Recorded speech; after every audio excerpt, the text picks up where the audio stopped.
آپ کو پتا ہے اللہ تبارک و تعالیٰ کہاں نظر فرماتا ہے؟ ہمارے چہروں پر نہیں. حدیث پاک ہے، میرے آقا علیہ الصلوۃ والسلام فرماتے ہیں اللہ تبارک و تعالیٰ تمہاری صورتوں اور تمہارے اموال یعنی تمہاری دولت، تمہارے مالوں پر نظر نہیں فرماتا، بلکہ وہ تمہارے دلوں اور تمہارے اعمال پر نظر فرماتا ہے. دل اللہ کی نظر کی جگہ ہے. دل صاف ہو اس کی فکر کسی کو نہیں. چہرہ صاف ہونا چاہیے. طرح طرح کی کریمیں لگاتے ہیں، بہت سارے شیمپو یوز کرتے ہیں، بہت اچھے اچھے پیسٹ یوز کرتے ہیں. کیوں؟ لوگ دیکھیں گے.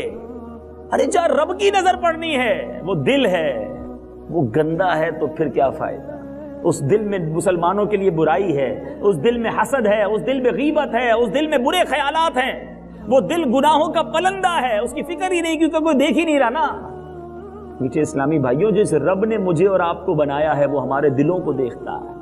مجھے اور آپ کو اس دل کی صفائی کا خیال رکھنا چاہیے. میں دوبارہ ریپیٹ کرتا ہوں، دنیا کی بیماری ہماری جان لے لے گی، مگر یہ وہ بیماریاں ہیں جو ہمارا ایمان برباد کر سکتی ہیں. نبی پاک صلی اللہ تعالیٰ علیہ وسلم نے اسی کینہ اور حسد کے بارے میں کیا فرمایا؟ میرے آقا فرماتے ہیں ان قریب میری امت کو پچھلی امتوں کی بیماری لاحق ہو جائے گی. جو امتیں گزر چکی ہیں ان کی بیماری لگ جائے گی. صحابہ کرام علیہ رضوان نے عرض کی حضور پچھلی امتوں کی بیماری کیا ہے؟ تو میرے آقا علیہ الصلوۃ والسلام نے فرمایا تکبر کرنا، پراؤڈ. آج بندہ کہتا ہے میں سب کچھ ہوں، سامنے والا کچھ بھی نہیں. تکبر کرنا یہ پچھلی امتوں کی بیماری. فرما اترانا ہے، پراؤڈ کر کے اتراتے ہیں لوگ. فرما ایک دوسرے کی غیبت کرنا اور دنیا میں ایک دوسرے پر سبقت کرنے کی کوشش کرنا، نیز آپس میں بغض رکھنا، بخل کرنا، کنجوسی کرنا، یہاں تک کہ وہ ظلم میں تبدیل ہو جائے، پھر فتنہ و فساد بن جائے. میرے آقا نے بہت پہلے فرمایا کہ میری امت میں یہ بیماریاں ہو جائیں گی. آج آپ بتائیں کہ ہمارا حال کیا ہے؟ تھوڑا سا پیسہ آ جائے، تھوڑی سی ذرا بات بن جائے، تھوڑا نام اچھا ہو جائے، اب بندے کا پیر زمین پہ نہیں رہتا. وہ سمجھتا ہے میں کچھ ہو گیا ہوں، اور وہ دوسرے کو کچھ نہیں سمجھتا، حقیر سمجھتا ہے دوسرے کو. یہی تکبر ہے. پھر دنیا میں آگے بڑھنا. دیکھیں ہمیں ایک بہت بڑا اس وقت جو پرابلم ہے نا وہ یہ ہے کہ انسان دنیا میں دوسرے سے آگے بڑھنے کی کوشش میں لگا ہوا ہے. اچھا اس نے ایسا گھر بنا لیا، اب میں اس سے اچھا گھر بناؤں گا. اچھا اتنا زبردست فرنیچر لے لیا، میں اس سے اچھا فرنیچر لوں گا. اتنی بڑی گاڑی لے لی، میں اس سے نئے ماڈل کی گاڑی لوں گا. اس نے اپنے بچے کی شادی میں اتنا زبردست فنکشن کیا، میں نے اس سے زیادہ کھانا اچھا بنانا. اسی چکر میں مر گئے ہم. اسی کمپٹیشن میں ہم اپنے رب کو ناراض کرنے والے کاموں میں لگ جاتے ہیں کیونکہ دل بھرتا ہی نہیں ہے. ہم ہمیشہ اپنے سے آگے والے کو دیکھتے ہیں. ایک بار نبی پاک علیہ الصلوۃ والسلام، سیدنا انس رضی اللہ عنہ راوی ہیں، کہتے ہیں پیارے آقا علیہ الصلوۃ والسلام کی بارگاہ میں حاضر تھے. آپ نے فرمایا اس وقت تمہارے پاس اس راستے سے ایک آدمی آئے گا کہ جو کہ جنتی ہوگا. صحابہ کرام سارے اب شوق میں آ گئے، انٹرسٹ لیول بڑھ گیا کہ دیکھیں تو صحیح کہ اس راستے سے، اس دروازے سے کون داخل ہوگا. اسی وقت ایک انصاری صحابی، بڑے نارمل سے آدمی جس کی داڑھی سے وضو کے قطرے بھی گر رہے تھے، بائیں ہاتھ میں جوتے اٹھائے ہوئے ہیں، اور وہ اس راستے سے آئے. ہم حیران ہوئے کہ بڑا نارمل سا آدمی اور نبی پاک نے اسے جنتی ہونے کی بشارت دی. صحابہ بڑے شوقی، اس معاملے میں ان کو ہرس ہوا کرتی تھی کہ کیا وجہ ہے یہ بندہ جنتی ہے.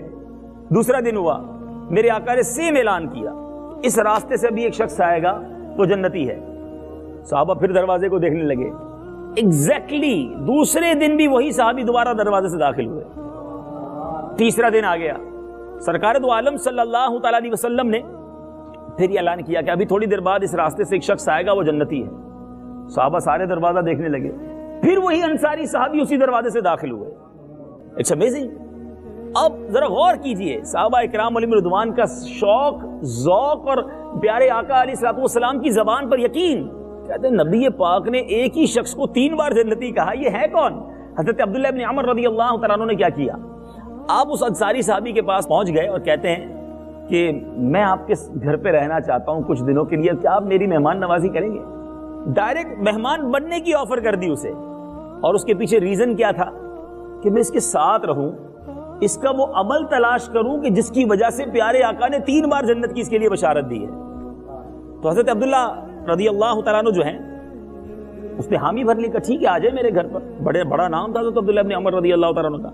تو اب ان کے گھر چلے گئے. کہتے ہیں میں 3 راتیں اس کے ساتھ رہا، 3 دن 3 راتیں رہا. میں نے نہ تو اس کو رات بھر نفل پڑھتے دیکھا، نہ کوئی ایکسٹرا عمل کرتے دیکھا کہ بندہ بڑا عبادت گزار، کوئی بہت بڑا نیکی کرنے والا. ایک نارمل لائف تھی ان کی، نمازیں پڑھتے تھے، کروٹ بدلتے تھے تو اللہ کا ذکر کرتے تھے نیند کے دوران، لیکن کوئی بڑا عمل نہیں تھا.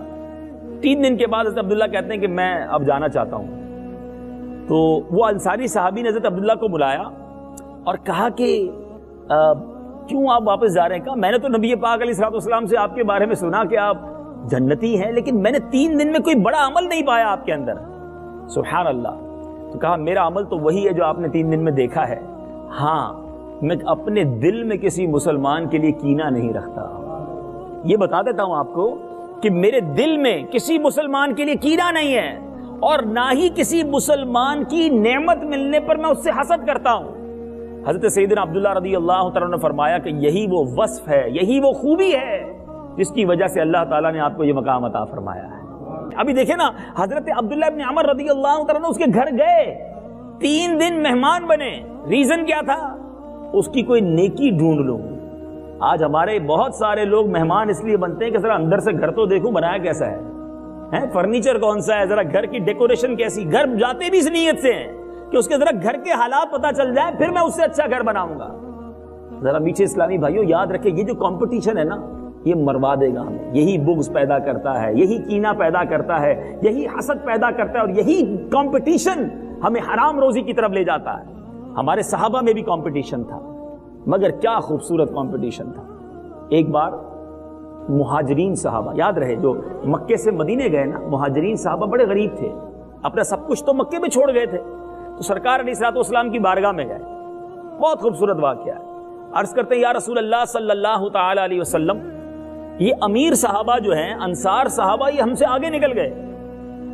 آج بھی اگر کوئی غریب مسلمان مجھے سن رہا ہوگا تو وہ یہی سوچتا ہے یار یہ امیر تو آگے نکل گئے، لیکن اس کے پیچھے ریزن کیا ہوتا ہے؟ اس کا گھر بہت بڑا ہے، اس کی گاڑی بہت اچھی ہے، اس کے پاس پیسے بہت سارے ہیں، اس کا اکاؤنٹ بھرا ہوا ہے. ہم یہ سوچتے ہیں. صحابہ کیا سوچتے تھے؟ کہا یا رسول اللہ صلی اللہ تعالی علیہ وسلم، امیر صحابہ آگے بڑھ گئے. اس کا ریزن کیا بیان کیا؟ کہتے ہیں یا رسول اللہ ہم روزے رکھتے ہیں، یہ بھی روزے رکھتے ہیں، ہم نماز پڑھتے ہیں، یہ بھی نماز پڑھتے ہیں، مگر یہ صدقہ دیتے ہیں، ہم صدقہ نہیں دے سکتے. یہ اللہ کی راہ میں خرچ کرتے ہیں، ہم وہ خرچ نہیں کر سکتے کیونکہ ان کے پاس پیسے ہیں. سمجھ رہے میری بات کو؟ یعنی پیچھے کس بات میں رہ گئے ہم؟ نیکیوں میں.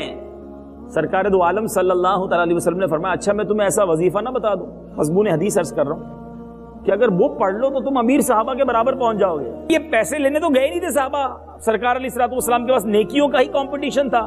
تو کہا حضور ضرور بتائیے، کوئی ایسا عمل بتا دیں کہ ہم بھی امیر صحابہ کے برابر پہنچ جائیں. پیارے آقا علیہ الصلوۃ والسلام نے فرمایا 33 بار سبحان اللہ، 33 بار الحمدللہ، 34 بار اللہ اکبر پڑھ لیا کرو. حدیث کا خلاصہ ہے جو تمہارے سے آگے صحابہ ہیں، امیر صحابہ ہیں، تم ان کے مرتبے تک پہنچ جاؤ گے. اچھا صحابہ پیسے تو مانگنے گئے نہیں تھے، نیکیوں کا کمپٹیشن تھا، بڑے خوش واپس آئے. تھوڑی دیر بعد پھر واپس آ گئے سرکار علیہ الصلوۃ والسلام کے پاس. بڑا انٹرسٹنگ بات کرنے جا رہا ہوں. کہا حضور جو ابھی آپ نے وظیفہ بتایا نا، یہ وظیفہ تو امیر صحابہ نے بھی سن لیا ہے، وہ یہ بھی پڑھ لیں گے. اللہ غنی. مینٹل لیول دیکھو کتنا شاندار ذہن تھا. پیارے آقا مسکراتے ہیں اور فرماتے ہیں ذالک فضل اللہ یؤتیہ من یشاء، یہ اللہ کا فضل ہے، اللہ جسے عطا فرمائے. لیکن میں بتانا یہ چاہ رہا ہوں کیا ماحول تھا. آگے بڑھنا ہے نیکیوں میں، آگے بڑھنا ہمیں، آگے بڑھنا ہے دنیا کے معاملات. ایک اور بہت مشہور واقعہ آپ نے کئی بار سنا ہوگا، غزوہ تبوک کا موقع تھا. حضرت عمر فاروق رضی اللہ تعالیٰ عنہ کہتے ہیں کہ میرے پاس پیسے زیادہ تھے، ان دنوں مال اچھا تھا، میں ویلدی تھا. میں نے سوچا آج موقع ہے حضرت ابوبکر صدیق سے آگے بڑھنے کا. ہیں ہمارے پاس مال زیادہ ہو تو ہم کیا کرتے ہیں؟ یار پیسے زیادہ ہیں، چلو کہیں گھومنے چلتے ہیں، کوئی نیا گناہ کرتے ہیں. بعض اوقات جیسے جیسے نعمتیں بڑھتی ہیں ہم گناہوں کی طرف جاتے ہیں.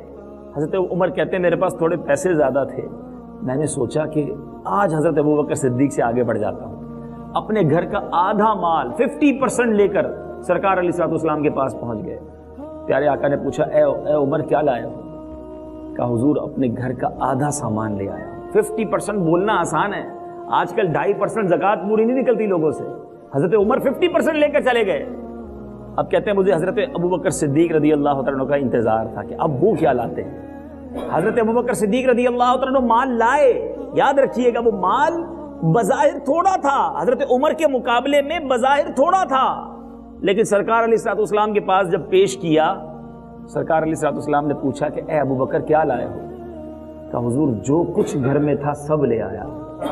اے ابوبکر گھر والوں کے لیے کیا چھوڑا ہے؟ کہا حضور گھر والوں کے لیے اللہ اور اس کا رسول کافی ہے، سب کچھ لے آئے. حضرت عمر کہتے ہیں اس وقت میں نے ریئلائز کر لیا، میں نے جان لیا کہ میں حضرت ابوبکر سے نیکیوں میں آگے نہیں بڑھ سکتا.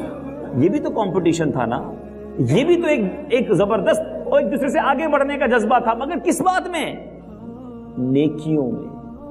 ہم پھنس گئے ہیں ایک دوسرے کی نعمتوں کو دیکھ کر، اسی لیے ڈی مورلائز بھی ہو جاتے ہیں، اسی لیے حسد بھی ہو جاتا ہے، اسی لیے جناب معاذ اللہ بعض اوقات حرام روزی کی طرف بھی جاتے ہیں. ہمارے علماء نے ہمارے لیے بڑا خوبصورت پیرامیٹر دے دیا ہے، سمجھیے اس کو. علماء فرماتے ہیں کہ نیکیوں میں اپنے سے اوپر والے کو دیکھو اور نعمتوں میں اپنے سے نیچے والے کو دیکھو. ہم الٹ کرتے ہیں. ہم کیا کرتے ہیں؟ ہم نعمتوں میں اوپر والے کو دیکھتے ہیں، اتنا بڑا بنگلہ، ایسی گاڑی، اتنے پیسے. اور نیکیوں میں کس کو دیکھتے ہیں؟ میں 5 وقت نماز تو پڑھتا ہوں، وہ تو ایک وقت کی نہیں پڑھتا. ہم نماز پڑھ کے بھی احسان جتا رہے ہوتے ہیں، اس چکر میں ہم اپنے آپ کو سیٹسفائی کر رہے ہوتے ہیں. یہی ہماری بہت بڑی غلطی ہے. یہ زندگی کا انداز بدل لو، لائف اسٹائل بہترین ہو جائے گا. آپ کسی بھی پریشانی میں ہیں، آپ کسی بھی مشکل میں ہیں، اللہ کا شکر ادا کرو، اللہ نے کروڑوں سے اچھا بنایا ہے. میں سب کو ایک دعویٰ کرنے جا رہا ہوں، چیلنج کرتا ہوں. آپ جیسی لائف گزار رہے ہیں اس وقت، ایسی لائف گزارنے کے لیے کروڑوں لوگ خواب دیکھ رہے ہیں. جی ہاں، آپ پیروں پہ چل کے آئے ہیں، کئی ایسے ہیں جن کے پیر ہی نہیں ہیں. آپ کھانا کھائیں گے اپنے ہاتھ سے کھائیں گے، کئی ایسے ہیں جن کے ہاتھ ہی نہیں ہیں. کھانا کھانے کے لیے ان کو نالیاں لگی ہوئی ہیں، کئی ایسے طرح طرح کی بیماریوں میں مبتلا ہیں. اور کیجیے، اللہ نے مجھے اور آپ کو کتنی نعمتوں سے نوازا ہے، مگر ہم اللہ کی نعمتوں کا شکر نہیں ادا کرتے، اپنے سے اوپر والوں کو دیکھ کر حسد میں مبتلا ہو جاتے ہیں، کینہ میں مبتلا ہو جاتے ہیں، کمپٹیشن میں لگ جاتے ہیں. نہ کرو ایسا، یہ کمپٹیشن ختم ہی نہیں ہو سکے گا اور آپ پریشان ہی رہو گے. اللہ نے جو دیا ہے اس پر شکر ادا کیجیے اور دوسرے مسلمانوں کا بھلا سوچیے. کینہ نہ رکھو کسی کے لیے، نفرت نہ رکھے کسی کے لیے. سب کا بھلا، سب کی خیر، سب کے بھلے میں اپنی خیر. جس دن آپ کا یہ ذہن بن گیا اس دن آپ کی زندگی پرسکون ہو جائے گی. یاد رکھیں، کینہ، میں نے پہلے کہا تھا نا، کچھ بیماریاں ایسی ہیں جو ایمان برباد کرتی ہیں، جو بندے کو دوزخ کا ایندھن بنا دیتی ہیں. سرکار دو عالم صلی اللہ تعالی علیہ وسلم نے فرمایا، بے شک ان النمیمۃ والحقد فی النار لا یجتمعان فی قلب مسلم. میرے آقا فرماتے بے شک چغل خوری اور کینہ پروری جہنم میں ہیں، یہ دونوں کسی مسلمان کے دل میں جمع نہیں ہو سکتے. کینہ اور چغل خوری یہ کسی مسلمان کے دل میں جمع نہیں ہوں گے کیونکہ یہ جہنم سے ہیں. لیکن کئی مسلمان ایسے ہیں جن کے دل بھرے ہوئے ہیں ان چیزوں سے، مسلمانوں کے لیے نفرت کے جذبات رکھتے ہیں. کسی کی ترقی ہو میں دیکھی نہیں جاتی. کوئی بتاتا بھی ہے نا بیچارہ آ کے کہ میں نے نئی دکان لی ہے، بندہ کہتا ہے اچھا بہت مبارک ہو، اوپننگ میں بھی جاتے ہیں، بریانی بھی کھا کر آتے ہیں، مگر دل میں بڑی برا لگ رہا ہوتا کہ اس کی ترقی کیوں ہو گئی. کہتے ہیں یہ چوری کے مال سے بنائی ہے، 2 نمبر کا پیسہ جمع کیا ہے، اس کی ترقی ہو رہی ہے، تمہیں پرابلم ہو رہی ہے. کوئی آ کر بتاتا ہے میری گاڑی ہے، دیکھو نئی گاڑی لی ہے، اس کے سامنے بڑے مسکرا کر ملیں گے، ہاں ہاں ماشاءاللہ اللہ مبارک کرے. جیسے ہی جائے گا بولے گا سود کے پیسے سے گاڑی لی ہے. یعنی کسی کی بھی ترقی میں پرابلم ہو جاتی ہے ہمیں. کیوں ایسا ہے؟ کسی کے گھر جاتے ہیں، اچھا خاصا گھر جائیں گے، کھا پی کر نکلیں گے، باہر نکل کے اس کی برائی کر رہے ہوں گے. میرے بچے اسلامی بھائیوں، یہ گندا دل ہے، یہ مسلمان کا طریقہ نہیں. مسلمان کی ترقی میں خوش ہونا سیکھیں. کیوں ہم کسی کا برا چاہیں؟ اب کسی مسلمان کی پتہ چلتا ہے، جس سے حسد ہوتا ہے نا، جس کے بارے میں کینہ ہوتا ہے، ہم کوئی آ کر بتاتا ہے یار پتہ چلا اس کا کنٹینر ڈوب گیا، اس کی دکان میں آگ لگ گئی، اس کی گاڑی کا ایکسیڈنٹ ہو گیا. اچھا اس کے سامنے تو کہیں گے ہاں ہاں بڑا افسوس ہوا، جیسے ہی وہ جائے گا دل میں خوشی کے لڈو پھوٹ رہے ہوں گے، بڑا اچھا ہوا برباد ہو گیا. توبہ توبہ توبہ. ذرا غور کرو یار، اتنا گندا دل ہے میرا کہ کسی مسلمان کی تکلیف پر میں خوش ہو رہا ہوں اور کسی مسلمان کی ترقی میں مجھے پرابلم ہو رہی ہے. یہ جو حسد ہے نا، یہ کتنی بری بات ہے. میں آپ سب سے ایک سوال کرتا ہوں، یہ بتائیں دولت دینے والا کون ہے؟ ذرا زور سے جواب دیں. اللہ کا نام لے رہے ہو زور سے. دولت دینے والا کون ہے؟ رزق دینے والا کون ہے؟ حسن دینے والا کون ہے؟ شہرت دینے والا کون ہے؟ ہے ترقی دینے والا کون ہے؟ سب اللہ دینے والا ہے۔ اب مجھے ایک بات بتاؤ، اللہ نے کسی کو دولت دی ہے، مجھے پرابلم کیوں ہو رہی ہے؟ اللہ نے کسی کو شہرت دی ہے، مجھے پرابلم کیوں ہو رہی ہے؟ اللہ نے کسی کو حسن دیا ہے، مجھے مسئلہ کیوں ہو رہا ہے؟ اللہ نے کسی کے نام کو اونچا کر دیا ہے، مجھے پرابلم کیوں ہو رہی ہے؟ سوچو اپنے آپ سے۔ اس کا مطلب یہ ہے کہ اللہ جو کر رہا ہے میں اس پر اعتراض کر رہا ہوں، جبھی تو ہمیں پرابلم ہوتی ہے کہ یہ کیوں ترقی پا رہا ہے، یہ اتنا خوبصورت کیوں ہے، اس کی آواز اتنی اچھی کیوں ہے، اس کی مارکیٹ میں اتنا اچھا نام کیوں ہو گیا، ارے اس کے اتنے بیٹے کیوں ہیں، اس پر پرابلم ہے۔ اس کے بیٹے کیوں ہوتے ہیں؟ ہمارے یہاں بیٹیاں ہی ہوتی ہیں، اس کو بیٹا ہو جاتا ہے۔ ارے اللہ دینے والا ہے، تم اپنے لیے رب سے مانگو۔ دیکھیں، ایک ہے حسد اور ایک ہے رشک، یہ سمجھنا ہوگا۔ حسد کیا ہے؟ کہ جو اس کے پاس نعمت ہے یہ چھن جائے اور مجھے مل جائے، یہ حرام، جہنم میں لے جانے والا کام۔ اور رشک کیا ہے؟ یا اللہ تو نے اس کو دیا ہے، مجھے بھی دے دے، یہ ٹھیک ہے، اس کی اجازت ہے۔ یا اللہ تو نے اس کو بڑی نعمتیں دی ہیں، مجھے بھی عطا کر دے، یہ ٹھیک ہے، لیکن اس کی نعمتیں چھن جائیں، اس کی نعمتیں برباد ہو جائیں اور مجھے مل جائیں، یہ حرام، یہ بہت بری بیماری ہے۔ اور آج ہمارے معاشرے کے اندر یہ اتنی تیزی سے بڑھتی جا رہی ہے اور دلوں کے اندر اتنا کینہ بھرا ہوا ہے۔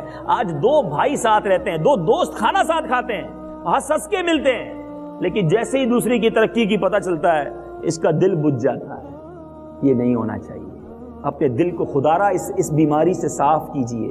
اور میں آپ کو اور بات بتاؤں کہ یہ جو کینہ ہے نا، اس کی وجہ سے کینہ کرنے والا، حسد کرنے والا کبھی سکون کی نیند نہیں سوتا۔ کئی لوگ ملتے ہیں ہمیں، کہتے مجھے نیند نہیں آتی، میں سوتا ہوں پھر بھی میرا دماغ چل رہا ہوتا ہے۔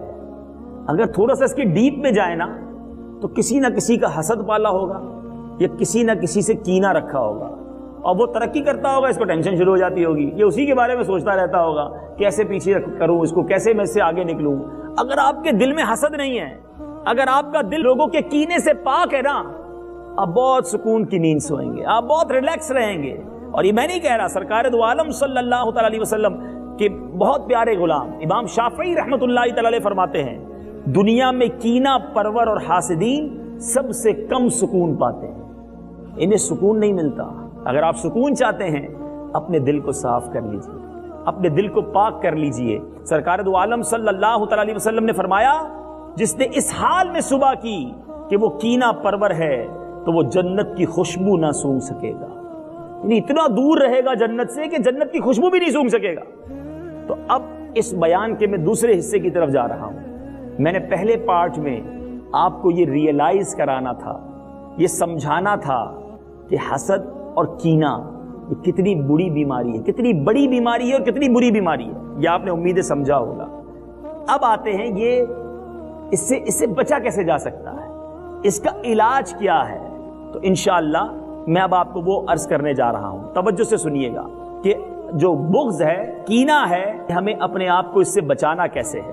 تو اب سب سے پہلے تو ایک ٹیسٹ کرتے ہیں، سارے اسلامی بھائی اپنا ٹیسٹ کریں کہ میری زندگی میں کوئی ایسا شخص ہے کہ جب بھی وہ میرے سامنے آتا ہے تو مجھے برا لگنے لگتا ہے، میرے سامنے اس کا ذکر کیا جائے تو مجھے اپنے دل پر بوجھ فیل ہوتا ہے، کوئی میرے سامنے اس کی اگر اچھائی بیان کرے، اس کی تعریف کرے تو مجھے اچھا نہیں لگتا۔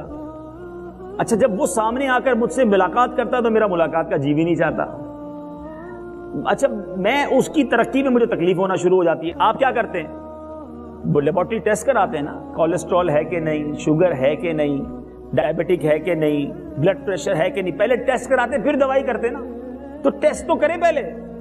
آج بیٹھے ہیں اللہ کی رحمت سے تو کچھ سیکھ کر جانا ہے، میں چیک کروں کہ مجھے اگر زندگی میں کچھ لوگوں سے حسد، بغض، کینہ ہو گیا ہے، میں آگے علاج بھی بتا رہا ہوں، لیکن پہلے آپ کو چیک کرنا ہوگا۔ اگر آپ کو لگ رہا ہے کہ ہاں 2-3 لوگ ایسے ہیں فیملی میں، خاندان میں، دوستوں میں کہ جن کے ساتھ مجھے پرابلم ہے، تو اب آتے ہیں علاج کی طرف۔ اور سبحان اللہ، پیارے آقا علیہ الصلوۃ والسلام نے علاج بھی عطا کیا ہے۔ ایک دعا بہت پیاری ہے، آپ چاہیں تو نوٹ کر لیں، قرآن پاک کے 28ویں پارے کی سورہ حشر کی آیت نمبر 10، پارہ نمبر 28، سورہ حشر آیت نمبر 10، اور وہ آیت کیا ہے؟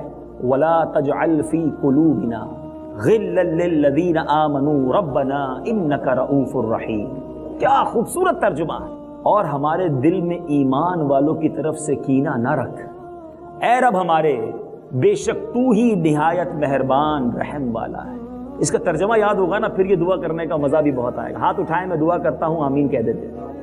وَلَا تَجْعَلْ فِي قُلُوبِنَا غِلًّا لِّلَّذِينَ آمَنُوا رَبَّنَا إِنَّكَ رَءُوفٌ رَحِيمٌ. اللهم ربنا ولا تجعل في قلوبنا غلا للذين آمنوا ربنا إنك رؤوف رحيم. اللهم ربنا ولا تجعل في قلوبنا غلا للذين آمنوا ربنا إنك رؤوف رحيم.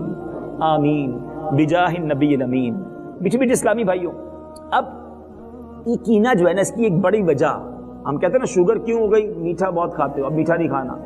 کینے کی ایک بڑی وجہ غصہ بھی ہے. جس کو غصہ بہت آتا ہے نا، اس کو کینہ ہو جائے گا، اس کو بغض ہو جاتا ہے. اب غصے کو اپنے کم کیجیے، غصے کو پینے کی عادت ڈالیے. نبی پاک علیہ الصلوۃ والسلام نے فرمایا، سنو، کچھ لوگ ہوتے کہتے مجھے بڑا غصہ آتا ہے، میں ٹٹ فور ٹٹ، جیسے کو تیسا، میں نہیں چھوڑتا کسی کو. نہیں، یہ کمال نہیں ہے. بلکہ اب جو میں حدیث سنانے جا رہا ہوں، میرے آقا علیہ الصلوۃ والسلام فرماتے جس نے غصے کو ضبط کر لیا حالانکہ وہ اسے نافذ کرنے پر قادر تھا. یہ بھی بڑی پیاری بات ہے. یعنی ایک بندے نے میرے ساتھ ظلم کیا، میں کہتا ہوں یار جا معاف کیا. کیوں معاف کیا؟ بندہ بہت بڑا ہے، بگاڑ تو کچھ سکوں گا نہیں، چلو معافی کر دیتا ہوں. یہ معافی میں کمال نہیں ہے. کمال یہ ہے کہ آپ اتھارٹی رکھتے ہیں، آپ بدلہ بھی لے سکتے ہیں، آپ اس ظلم کے بدلے اس پر جو بدلہ لینا ہے وہ لے سکتے ہیں، آپ معاف کر دیں. نبی پاک فرماتے ہیں کہ جس نے غصے کو ضبط کر لیا حالانکہ وہ اسے نافذ کرنے پر قادر تھا، تو اللہ عز و جل بروز قیامت اس کو تمام مخلوق کے سامنے بلائے گا اور اسے اختیار دے گا جس حور کو چاہے لے جائے. کیوں؟ غصے پر ضبط کرنے والا تھا. ایک اور بڑی مشہور حدیث ہم سنتے رہتے ہیں، پہلوان وہ نہیں جو کسی کو پچھاڑ دے غصے کے وقت، بلکہ پہلوان وہ ہے، پاورفل وہ ہے جو غصے کے وقت اپنے آپ پر قابو رکھے. تو قابو رکھنے کی عادت رکھے، مسلمانوں کو معاف کرنے والے بنے، پھر آپ کا دل انشاءاللہ مسلمانوں کے کینے سے پاک ہوتا جائے گا. اچھا، ایک اور بڑا خوبصورت عمل سرکار علیہ الصلوۃ والسلام نے فرمایا، تصافحوا یذهب الغل وتہادوا تحابوا وتذهب الشحناء. میرے آقا فرماتے ہیں مصافحہ کیا کرو، ہاتھ ملایا کریں، کینہ دور ہوگا. تحفہ دیا کرو، محبت بڑھے گی اور بغض دور ہوگا. اب اگر آپ کو یہ فیل ہو رہا ہے کہ یار فلاں آدمی سے مجھے پرابلم ہے، اب پرابلم ہمیں ہے نا، دل ہمیں صاف کرنا ہے مشکل کام جو بتانے جا رہا ہوں، لیکن اب جب وہ سامنے آئے تو آپ خود آگے بڑھ کے ملے، اس سے سلام میں پہل کرے اور اس سے مصافحہ کرے اچھی طرح. آپ کو بھاری لگے گا لیکن یہی تو علاج ہے. اب جب ہاتھ ملائیں گے تو محبت بڑھے گی. کوئی تحفہ اسے دے دیں، آپ کہیں گے بندہ ہی اچھا نہیں لگتا، اس کو تحفہ کیسے دوں؟ یہی تو علاج ہے کہ آپ کو جس سے پرابلم ہے آپ اسے تحفہ بھجوا دیں. اب آپ کے دل سے انشاءاللہ کینہ دور ہونا شروع ہوگا، آپ کا دل صاف ہونا شروع ہوگا اور اللہ کی رحمت حاصل ہو جائے گی. ایک بات یاد رکھیے، یہ دل، آپ کہیں گے یار یہ ضروری کیوں ہے؟ ایک تو میں نے اس کی برائی بتائی کہ وہ ایمان برباد کر سکتا ہے. دل ایک پیالے کی مانند ہے، اگر اس دل میں گندگی ہے نا تو عبادت کا نور نہیں آئے گا. اس دل میں گندگی ہے تو عشق رسول کا نور نہیں آئے گا. بہت سارے لوگ کہتے ہیں میں دعا کرتا ہوں رونا ہی نہیں آتا، سجدہ کرتا ہوں سجدے کی لذت ہی نہیں مرتی، تلاوت کرتا ہوں تلاوت میں دل ہی نہیں لگتا. ارے کہیں ایسا تو نہیں آپ نے اپنے دل کو گندا کیا ہوا ہے، بہت ساری برائیاں دل میں جمع کی ہیں. یہ دل صاف کرو، پھر دیکھو یہ دل عشق رسول کا کیسے مدینہ بنتا ہے. تو آپ کو یہ دل صاف کرنا ہے تو اب آپ تحفہ دیجئے، سلام کیجئے، سلام میں پہل کیجئے، انشاءاللہ آپ کے دل میں صفائی ہونا شروع ہو جائے گی. آپ کو انشاءاللہ عاجزی انکساری بھی ملے گی، مسلمانوں کے کینے سے آپ کا دل پاک ہوگا. اب ایک اور بڑی اہم بات، اپنے بچوں کو بھی بغض و کینہ سے بچائیں. جی ہاں، انڈیلیبریٹلی، غیر دانستہ طور پر. کیا میں کہتا ہوں کیا اسلام ہے ہمارا، کیا تعلیمات ہیں. سرکار علیہ الصلوۃ والسلام نے کون سا گوشہ خالی چھوڑا. نبی پاک نے کتنی پیاری بات ارشاد فرمائی. فرمایا بے شک اللہ تبارک و تعالی پسند کرتا ہے کہ تم اپنی اولاد کے درمیان برابری کا سلوک کرو، حتیٰ کہ بوسہ لینے میں بھی برابری کرو. ہیں اس کا مطلب کیا ہے؟ اب جس کو آپ نے بہت زیادہ قریب کر لیا، وہ باقی دو بھائی جو ہیں یا باقی دو بھائی بہن اس سے بغض کریں گے. ان کے لیے دل میں کچھ نہ کچھ دوری پیدا ہوگی کہ یہ ابو اسے پیار اتنا کیوں کرتے ہیں، یہ امی جان اسے کیوں اتنا پیار کرتی ہیں. اور یہی وہ چیزیں ہیں جو ہم بعض اوقات سوچتے نہیں ہیں. ایک ہی بچے کو امپورٹنس دے کر ہم باقی بھائی بہنوں میں بغض کینہ پیدا کرتے ہیں. ہمارے وطن پاکستان میں کیا واقعہ ہوا کہ سچا واقعہ کہ ایک گھر میں جب بیٹا پیدا ہوا چھوٹا بیٹا پیدا ہوا. ہمارے یہاں بھی ہوتا ہے, بچہ جب چھوٹا ہوتا ہے تو سارے گھر والے اسی سے پیار کر رہے ہوتے ہیں, وہ ہر بندہ اسے گود میں لے رہا ہوتا ہے. والدین بھی اس پر جان چھڑکتے, اسے پیار کرتے, اسے تحفے لا کے دیتے. جب بیٹا بڑا ہوا تو گھر میں بیٹی پیدا ہوئی. جیسی بیٹی پیدا ہوئی سب نے بیٹے کو اگنور کرنا شروع کیا اور اب بیٹی کو پیار کرنا شروع کیا. ہر بندہ اسی کو ہاتھ میں لے, اسی سے پیار کرے. چھوٹا لڑکا تھا, اس کی عمر ابھی 6-7 سال تھی. آپ نے بھی دیکھا ہوگا بعض اوقات بڑا بھائی یا بڑی بہن چھوٹے بچے کو مارتے, وہ بیٹا اس بہن کو مارنے لگا, ہر تھوڑے دنوں بعد اسے مارتا. کسی کو سمجھ نہیں آتی تھی کہ اپنی چھوٹی بہن کو کیوں مارتا ہے, لیکن اس کو یہ فیل ہو رہا تھا کہ جب سے یہ آئی ہے میری ویلیو کم ہو گئی ہے, مجھے گھر میں کوئی نہیں پوچھتا, پہلے میرے بغیر کچھ نہیں ہوتا تھا, اب سب اس بہن کو پوچھتے ہیں. یہ جب دیکھو اس کو مارتا رہتا. ایک بار جب وہ بہن چلنے کے قابل ہوئی, وہ بہن 2-2.5 سال کی ہوئی, بیٹا 7-8 سال کا ہوا, یہ دونوں بھائی بہن باہر نکلے. اس 7-8 سال کے بچے نے اپنی چھوٹی بہن کو نہر میں دھکا دے دیا اور اس بہن کا انتقال ہو گیا. پولیس 8 سال کے بچے کو اٹھا کے لے گئی. بعد میں ظاہر ہے اس نے چھوڑنا ہی تھا, لیکن بعد میں جب اس بچے سے پوچھا گیا کہ تم نے یہ کیوں کیا, تو کہا جب سے یہ بہن آئی تھی مجھ سے کوئی بات نہیں کرتا, مجھے کوئی ویلیو نہیں دیتا, مجھے کوئی محبت نہیں کرتا. اب دیکھو اسلام کتنا زبردست مذہب ہے. میرے آقا نے 1450 سال پہلے کم و بیش فرما دیا کہ بچوں کو بوسہ دینے میں بھی برابری کرو, اسے گفٹ دینے ہیں, اسے پیار کرنا ہے, وہ بھی ایکول دو. کہ کہیں ایسا نہ ہو کہ ایک بچے پر ہماری توجہ زیادہ ہو تو دوسرا بچہ ڈی مورلائز ہو جائے, دوسرا بچہ ہم سے دور ہو جائے, اور یہی بغض اور یہی کینہ ہے جو بعد میں جا کے دشمنی جنم لیتا ہے. بھائی بھائی کا دشمن ہو جاتا ہے, لیکن بعض اوقات اس میں ماں باپ کا کردار ہوتا ہے کہ وہ ایک بچے کو تو میرا بیٹا, میرا لال, یہ نکما ہے, یہ میرا ہے, یہ نکما کہہ کر ہم نے دور کر دیا, اور دور کر کے ہم نے بھائی بھائی میں لڑائی کرا دی. نہیں کریں. ہمیں بغض سے خود بھی بچنا ہے اور اپنے بچوں کی بھی تربیت ایسی کرنی ہے کہ ان کے دل میں کسی کے لیے بغض نہ رہے. ہمارے بزرگ بڑی پیاری بات کرتے ہیں, سب کا بھلا, سب کی خیر, سب کے بھلے میں اپنی خیر. ہم دعا کرتے ہیں اللہ سے, یا اللہ مجھے بڑا دل عطا فرما, مسلمانوں کے کینے سے دل کو صاف فرما دے, میرے دل میں کوئی باطنی بیماری نہ رہے میرے مولا, میرے دل کو اپنے حبیب کے عشق کا مدینہ بنا دے, خوف خدا کا خزینہ عطا کر دے, اور معاف کرنے والے بنے. ایک یہ بڑا پرابلم ہے.